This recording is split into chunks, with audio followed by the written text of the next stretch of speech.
ఇంకెన్నాళ్ళు రెంటింట్లో ఉంటాం? సొంత ఇంటి కలను నెరవేర్చుకుందాం. Suman TV biggest property expo October 18th, 19th HSCC Novotel Hyderabad. ఇప్పుడే ఫ్రీ ఎంట్రీ కోసం కాల్ చేయండి. గురువుగారు నమస్కారం. గురువుగారు మహాదేవ శ్రీమాత్రే నమః. శ్రీమాత్రే నమః. గురుగారు, దీపావళి యొక్క విశిష్టత మీ మాటల్లో అండ్ ధనత్రయోదశి గురించి కూడా పూర్తిగా వివరంగా క్లుప్తంగా తెలియజేస్తారా గురుగారు? తప్పకుండా అమ్మా, ఎందుకంటే సమయం లేదు వాస్తవానికి. ఎందుకు అంటే దీపావళి అన్న, మనకు ధన త్రయోదశి అన్న, చతుర్దశి అన్న, పాడ్యమి అన్న, అదేవిధంగా విధియ, ఇవన్నీ అంటే సుమారుగా మనకు 5 రోజుల పండుగ వాతావరణం. ఇందులో ముఖ్యంగా త్రయోదశి, చతుర్దశి, అమావాస్య, పాడ్యమి, అటు పిమ్మట విధియ. మొట్టమొదటి రోజు ధన త్రయోదశి, క్షీరసాగర మదనం జరిగేటువంటి సందర్భంలో ఈ మనకు ధన త్రయోదశి రోజు దీనినే మనకు దంతెరాజ్ అని పిలుస్తూ ఉంటారు. అంటే ధన్వంతరి. ధన్వంతరి అంటే ధనవంతరి భగవంతుడు కూడా ఉద్భవించినటువంటి పరిస్థితి. ప్రజల ఆరోగ్యము సరిగ్గా ఉండాలి అనుకున్న ఈ యొక్క నాటు వైద్యం చేసేటువంటి వారు, ఆయుర్వేదిక్ రిలేటెడ్ వారు ఎక్కువగా కూడా పూజించుకుంటారు ఈ రోజు నాడు. మనకు ఈ ధన త్రయోదశి రోజు నాడు అధికంగా కూడా ఆ భగవంతుని పూజించుకుంటారు. మనము కూడా లక్ష్మీదేవి అమ్మవారిని పూజించడం ద్వారా, అంటే క్షీరసాగర మదనం జరిగినటువంటి రోజు వాస్తవానికి ఈ రోజు అమ్మవారు ఉద్భవించినటువంటి రోజు. సో ఇక్కడి నుండి మనకు అమ్మవారి యొక్క పూజలు కావచ్చును. ధన త్రయోదశి, దీని తర్వాత మళ్ళీ చతుర్దశి, త్రయోదశి తర్వాత చతుర్దశి. ఈ చతుర్దశి రోజు నాడు మనకు శ్రీరాముల వారు సీతమ్మని తీసుకొని అయోధ్య నుండి ప్రయాణము రావడము, మరి అక్కడికి వచ్చిన తర్వాత ఆ యొక్క ప్రజలు ఎవరైతే ఉన్నారో వారు బాణాసంచ లైక్ అలాంటివన్నీ కూడా చేయడము, అది మనకు అమావాస్య రావడము. ఇది అమావాస్య రోజు సెలబ్రేషన్ చేసుకోవడము. అదేవిధంగా మనకు నరకాసురుడు అనేటువంటి రాక్షసుణ్ణి కూడా ఆంజనేయ స్వామి యొక్క బలముతో సంహరించినటువంటిది శ్రీకృష్ణుల వారు. లైక్ అదేవిధంగా రాముల వారు. అంటే వీరంతా ఒక్కొక్క యుగములో ఒక్కొక్క అవతారము. ఇక మళ్ళీ ఇక్కడ పాడ్యమి, అమావాస్య తర్వాత పాడ్యమి, ఇది బలిపాడ్యమి. బలి చక్రవర్తి రాజు గారు ఈ రోజు నాడు మళ్ళీ వచ్చినట్టుగా భావించుకొని మహారాష్ట్ర సైడు బలి ప్రదానాలు చేసుకుంటారు. బలి పూజ ఎంతో విశేషమైనటువంటిది. ఇక అటు పిమ్మట పాడ్యమి తర్వాత విధియ, శుక్లపక్ష విధియ. ఈ విధియ రోజు నాడు సాక్షాత్తు యమధర్మరాజుని ఎవ్వరూ పిలువరు.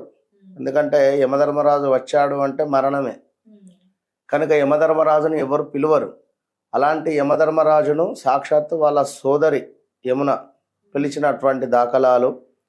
పిలిస్తే తను భోజనానికి వెళ్ళి భగనీహస్త భోజనంగా దీనికి పేరు రావడము.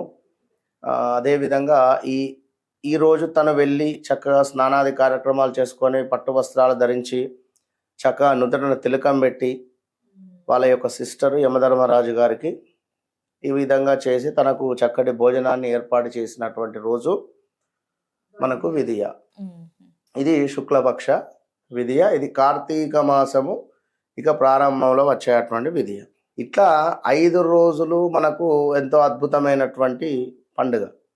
ఇందులో మరి యమద్వీపము అంటే యమదీపము అంటే మన ఇంటిలో మనకు సుమారుగా కూడా దక్షిణం వైపుగా దీపారాధన అనేటువంటిది చేయడం ద్వారా ఇంట్లో అపమృత్యు నివారణ రిలేటెడ్ కానీ, ప్రమాదాలు కానీ, తరచూ వాహన ప్రమాదాలు జరుగుతున్నవి అనుకున్నా ఇవన్నీ కూడా మనకు, అదేవిధంగా కొంత ఏలినాటి శని కానీ, శనితే పీడింపబడేటువంటి వారు కానీ, ఇలాంటి వారందరూ కూడా ఈ మనకు చతుర్దశి రోజు నాడు దీపారాధన ఒక చతుర్దశే కాదు, సుమారుగా మనకు ఒక 2 రోజులు 18వ తారీఖు, 19వ తారీఖు, 20వ తారీఖు 3 రోజులు పెట్టినా కూడా బాధ లేదు.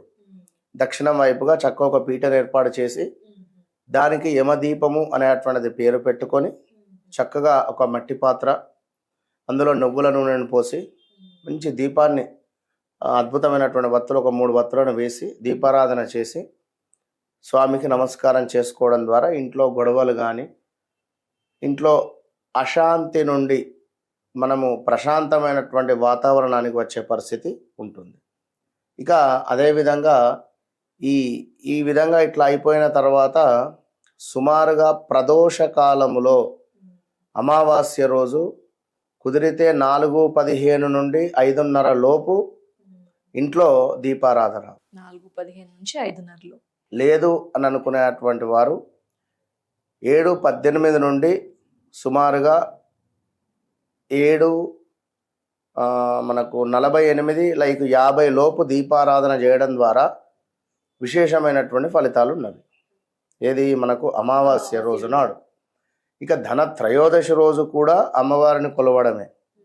ఇక వీటన్నిటితో పాటుగా ఎవరైతే ఈ రోజు నాడు చక్కగా ఆవును పూజించిన, ఆవు యొక్క గోధూళిని స్వీకరించిన, బొట్టుగా ఆవు యొక్క పృష్ఠభాగంలో పూజను చేసి ఆవుకు ఒక వస్త్రాన్ని సమర్పించిన అద్భుతమైనటువంటి ఫలితం ఉంటుంది. ఇక మనము సుమారుగా అమావాస్య అయిపోయింది. అటు పిమ్మట మనకు పాడ్యమి రోజు నాడు దుర్గాదేవి అమ్మవారి యొక్క దేవాలయంలో ఎవరైనా మీకుండే అటువంటి నరఘోష, నరదృష్టి ఇబ్బందుల నుండి, అదేవిధంగా మంచి ఫలితాలు రావాలి అనుకున్న దుర్గామాత అమ్మవారికి బెల్లము, అదేవిధంగా కాస్త బియ్యము, జీడిపప్పు, కిస్మిస్, బాదాము, కాస్త నెయ్యి, దీంతో పాటుగా ఒక మనకు కొట్టే గుమ్మడి, బలిచ్చేటువంటి గుమ్మడిని, ఒక బూడిద గుమ్మడి, వీటన్నింటినీ కూడా సమర్పించండి.